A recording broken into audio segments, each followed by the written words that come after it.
This is Cadma here from Bit and Apple TV. We are here at Urban Action Showcase 2019. I am here with Bam. Oh my God, you put Emerald to shame. I'm gonna have to say that.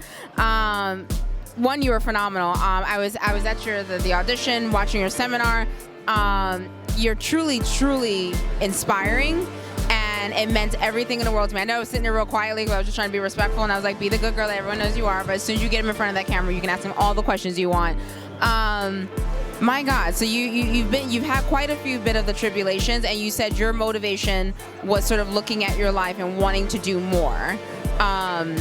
What was probably the hardest thing in your tribulations that you were finding that you had to, and I guess, overcome? Well, I think for me, one, seeing Bruce Lee's movie Chinese Connection, that was my inspiration. And when I seen that movie, because I came up in an era where I think a lot of things that was happening to children, it went unreported. So you're kind of like growing up in a you're growing up in a household, you're being molested, you know, but you're looking at the struggles that your parents going through. You're seeing your mom trying to pay the bills. You're seeing your mom going through her own adversity, and you had enough insight to know that I'm gonna keep my struggle to myself at 6 and 7 and not make my mom's struggles a lot harder, because you just wanted her life to be so much better. So when I seen that Bruce Lee thing, it was my hope. See, I got into martial arts to get my mom off of welfare. I got into martial arts to not be a martial arts champion, but to really change my mom's life so I could be the man that I thought that she needed to make her life better. So I think the main adversity for me was not being able to find a way to have my voice. You understand what I'm saying? I went on this journey, but when I got caught up with martial arts and people, I mean, I came in, I had so much talent, but I think a lot of people were bringing me in and using my talent, but not giving me the skill set to break out of the obstacles that I was going through in my community. So, you know, the trials and tribulations was like a bit of confusion. When I go back to the hood, I'm selling drugs. When I go to the karate tournament, I'm living my dream. But nobody at the karate tournament knew that when I got off that bus, everybody out there was making millions of dollars, toting guns, shooting, killing people, but I had to go through that. And I think that was the hardest. I'm not gonna say it was a waste of time, but it was a hard struggle because I didn't have nobody to talk to about what I had to go back home to. Does that make sense? Does that answer your question? Yeah, no, it does. And I do understand when you grow up in a rough neighborhood, people don't understand that sometimes you have to play both cards. You have to be one person when you're walking through the street, and then you're another person when you're doing your dream job. The way you hold yourself is very similar to how I feel like I hold myself as well. When people find out the tribulations I've been through, they just look at me and they're like, what? And I'm like, that's a separate life, that is separate there. You don't need to carry it with you everywhere. So I know you said the Chinese Connection was like your biggest inspiration. I need to know, what was your second film that inspired you as well? Second film, I'd probably say 3 the Hard Way. If I'm thinking of anything right now, I'd probably say 3 the Hard Way, because 3 the Hard Way also dealt with a story about racial conflict of trying to suppress and destroy a certain group of people. And once again, that came to fruition. Those same things that you see is actually happening in life. But I believe, once again, like I said upstairs, art emulates life. And for some reason, people were showing you that here was a group of people, you know, no different than Chinese Connection, you know, and sometimes people might get that confused, but it was no different than Chinese Connection. Here was a group of people that was artistically strong and morally correct. And what you wanted to do was destroy them, take away their soul, take away their spirit, so they can no longer be functional. And that's what happened in the crack era. You took away everybody's soul. You had people walking around like zombies. There's a book by Wu-Tang, and RZA talks about it. He said, who would ever think that when crack hit our communities, it would be like Night of the Living Dead? People were walking around like lost. Does it make sense? Oh, yeah, no, it's scary. There's some of the things that you see, like, no offense to Atlantic City, but there's like certain pockets that I'm like, we are not going down that block. Like, no, so trust me, I've seen it. Now, quick fun question. When it came to your training, what was the most tedious thing that your sensei or Sifu had to make you focus on, that you had to do? My thing was always like, I used to wrap my arms up, but I used to wrap them up tight so I would never bend my wrists. And every time I took them off, Sifu would come by like, I see bending. What was your tedious thing that your teacher had to work on with you? Well, I think one thing I like to say, when I first came into martial arts, I taught myself all that stuff in the hood. So when I went out and started competing in tournaments and winning, I think what it did, it connected me to Dennis Brown, one of my instructors, Osatari Caselli, somewhere over there. But probably, I don't know, man, maybe, I don't have one because I loved all the pain. Maybe it was when I went to China because I was the second group of Americans to train in mainland China for wushu. So I think it was like the hard working out every day. And when I was working out so hard that I pulled the muscle in my back, and they had to give me electric acupuncture in order to get me back going.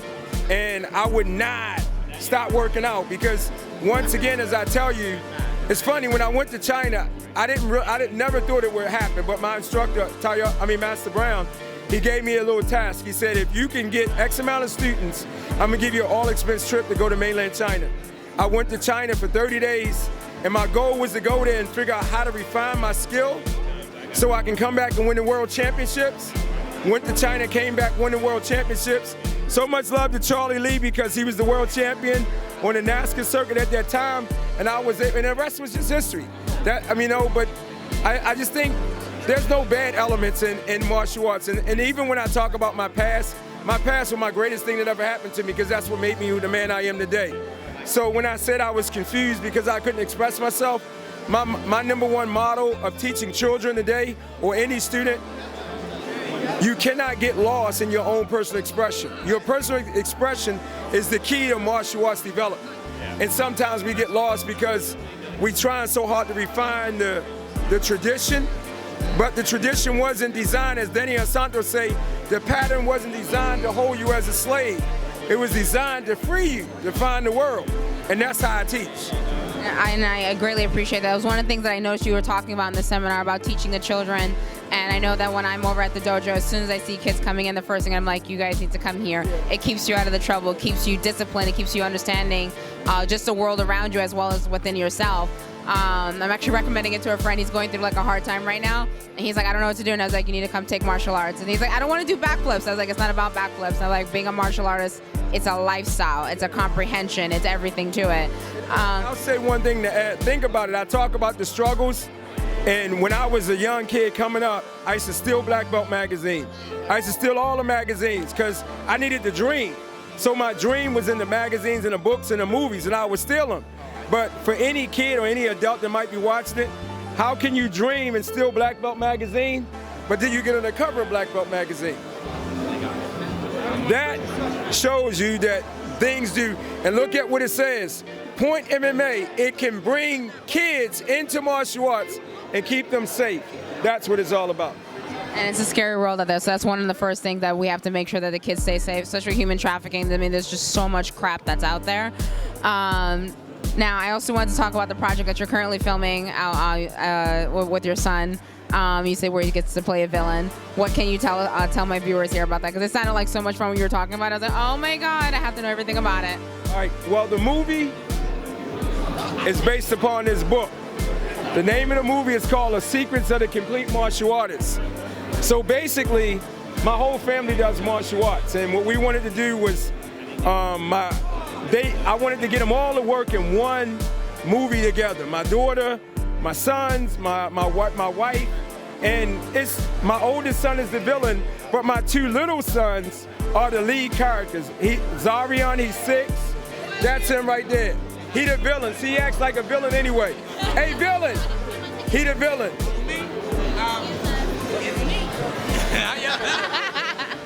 So, yeah. So he's the villain. My youngest son, Zarion, he's a star. And my son, Messiah, he's one of the stars. So it's just about showing kids that the truth first got to be found in structure, and then structure got to free you to realize that the truth is inside you. So the movie is taking you back to the core principles and values of martial arts and realizing that the principles of martial arts live inside of all of us, but it's so important that the torch is given to the right person. Age don't have anything to do with it. What matters, especially in this day and age when you're dealing with a level of some of the most intelligent kids ever in the history of humankind, kids are able to make sometimes better decisions than some adults. And the movie's just showing you that. Even a 6-year-old, if you listen to him, probably can tell you how to do certain things that you as an adult get so caught up in your head trying to do right. And a simple kid, because in martial arts it say, have childlike honesty, never lose that. That's what the movie's showing. So it's a good, wholesome, family value movie talking about the principles and love of martial arts. Because if we can get the principles in the lives of people, we don't forget the kicks and the punches. Get the principles, martial arts can change the world. I couldn't have said it any better. And yes, and I'm so excited to see this whole thing. I'm already sort of marking up all the kids I'm going to take. My little niece, Leilani, the whole 9 yards. And I think I love the fact that you've paved this way for someone like myself as an actress and a martial artist who enjoys this, dealing with a rough past and then climbing your way out of it, having that passion. And it's hard when you're by yourself. So me just personally, just seeing other people like myself, like, okay, you can make it out. You have no idea like how inspiring and how wonderful it feels for me right now, especially just interviewing you alone. But for my viewers who are watching a bit in Apple TV, they want to stalk you. They obviously want to send their kids. They want to see what's going on. How on earth can they stay in touch with you as well as keep up with what you're doing? Check out pointmma.com. We have a program for kids called Point MMA for kids, by kids. I mean, if you just put in Point MMA, you'll see. Once again, you won't see me. You'll probably see my kids and all the people in Port that's a part of what I do. And I just say this one thing, I'm nothing. I mean, my mission is to make everybody else shine. And I just sit back and make sure that I can provide an opportunity for everybody that wasn't as fortunate as I was.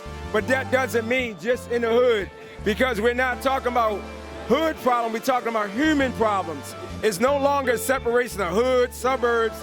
The problem is a human struggle, and we just gotta be there for every human being. My goal is to help everybody shine. That's what it's all about. So reach out to me, but you gotta reach out to me with truth, reality, and positivity. If you don't have a solution for the problem, then I ain't trying to work with you. But if you're trying to come with a solution, we gonna work, and guess what? Our solution can change the next generation. You are inspiring. Thank you so much for this interview. Make sure you guys keep up with him. Check out the classes, and then we have the movie. There's so much going on. Check out his films. He's done a lot of amazing work. I'm gonna look up the one that you made in your basement. That's the one that I want to look. That's the one. Game of death. Boom. From his basement. Yes, he was ahead of his time. That's the villain too. He was a little kid. The wife is in here. Everybody in here. He was a little kid, but I was the villain in that movie. Yeah. Thank you. Thank you. Bye. Thank you, ma'am.